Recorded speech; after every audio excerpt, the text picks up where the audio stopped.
Anyway, Garfield gave me all this information. I forgot to ask him why he left.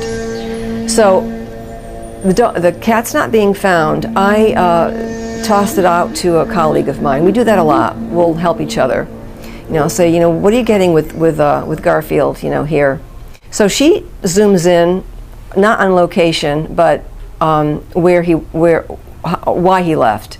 And the first thing she heard was, "I can't stand it anymore. Time to move on."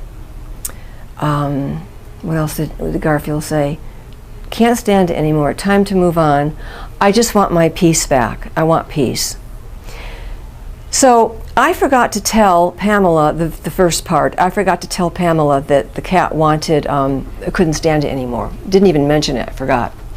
So then I said to Pamela, "What's going on in your life?" Now, I don't like to know anything beforehand because it might influence me. I like to just start fresh. I always tell my clients, don't tell me where you live.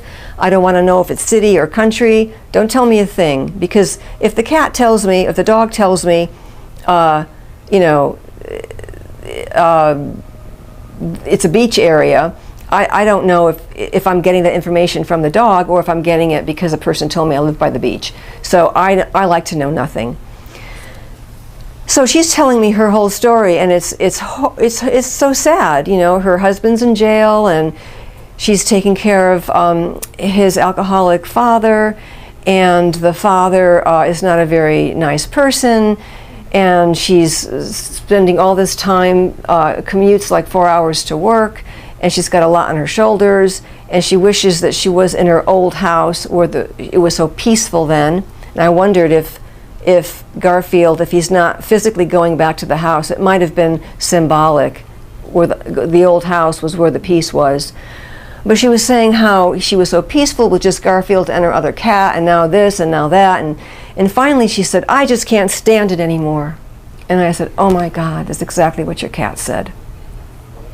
So this cat was picking this up from his person, but he was also, you know, he was feeling it himself. He wanted out.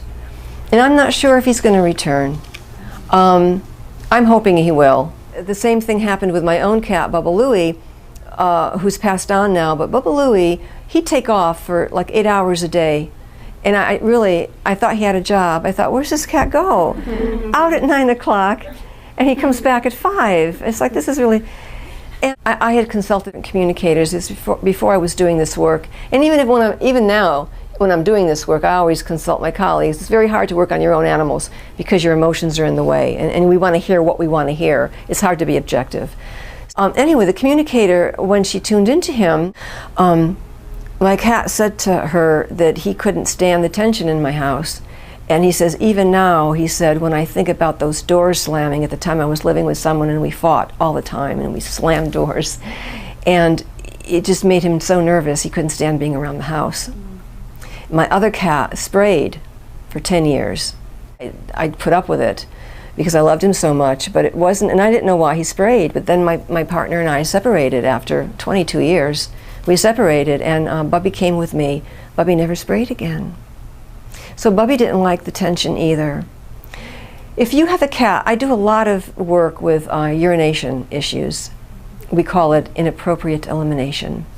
And if you have a cat that's urinating out of the box, or a dog, something's up. You know, they're trying to communicate. You know, you don't hear them. They're trying desperately to get through. And whether it's where they go, where they spot, where they soil is important. It's a red flag. And I'll tell you a story about jumping ahead. So what? You don't know I'm jumping ahead. I want to tell you a short story about Monster and his person. Monster was pooping in the bedroom, and that's a red flag. Is that a cat or a dog? A dog. Mm. And that's a red flag because he's going on, was he going on the bed or on the rug? I don't remember, but it doesn't matter. The bedroom is where you spend your very intimate moments. You're sleeping, or you know, whatever you're doing in there. And so it's like, okay. So I asked Monster why he was doing it, and what I heard was, now this was an example of, he wasn't absorbing any emotions from his person. He did have his own issues. He said to me, I So what did he say?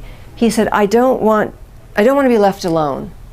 So I went back to the person and they said, well, we never leave him alone. We love him. We're always with him. And there's someone always here, and I work at home, and we're not leaving him home. I said, oh, all right. And so I tried again, tuning into Monster, and I heard the same thing. I tuned into this dog about 3 or 4 times, and I kept hearing the same thing. And I said, I'm sorry. He was still pooping in the bedroom. I said, I'm sorry, I don't know what else to do for you. I keep hearing the same thing. I don't know what else to do. You know, maybe call another communicator. Maybe I'm missing something. So the session's over. I gave up, and we're talking on the phone. And in the conversation, she says, yeah, her husband and her, let's say his name was Eric. She says, yeah, Eric and I are going on vacation in a couple of weeks. I said, you're leaving Monster? And she went, oh my God. I said, have you told him you're leaving? And anyway, I went back and told Monster, they're leaving, they'll be back, someone will be here to feed you. He stopped pooping. That was his, you know, and this is really important because animals are just like us. If I said to you, let's say I'm your good friend, and I say to you, you know, I'm leaving, bye, and I walk out the door. Is that good enough? You know, you want to know, well, where are you going? Who are you going with? When you're coming back? Who's going to take care of me? Someone going to feed me? You need to tell your animals all of this information, because even though they can read your mind, they, you know, even though I can hear your words, I need to be told more information. So what you do, and we learn all this when you take a communication class. I'm teaching a class in 2 weeks. I hope that you're interested enough to sign up, because it's going to be a really good class, and you'll learn a lot.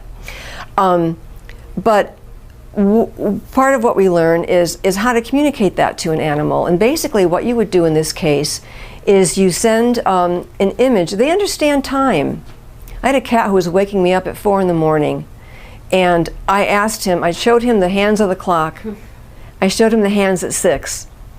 And I said to him, please wake me at 6, not 4. I want to sleep. And he did. And then after a few weeks, he'd start at 4 again, so I'd have to remind him. But they do understand clock time. So what you do is you show them the, let's say you're going away for 3 days. You show them the morning light, let's say the light at the windows. That's what I do. Light, sun coming through the windows, and somebody coming in to feed them. And then nighttime, dark windows, someone coming in to feed them. That's 1 day. And then light, and then dark. Again, you know, that's 2 days. And even if it's 3 weeks, you know, just do the whole thing. And you can almost kind of give them, in your mind, a concept of 1 week. They get it. They get it. And that will really reduce their anxiety. And then, you know, when you're coming home, and then you say, okay, the next day, let's say light windows, and then you come home and everybody's smiling. So they do get it. So you need to tell your animals what you're doing. Where was I? Okay, so I have some, oh yes, fighting cats or dogs.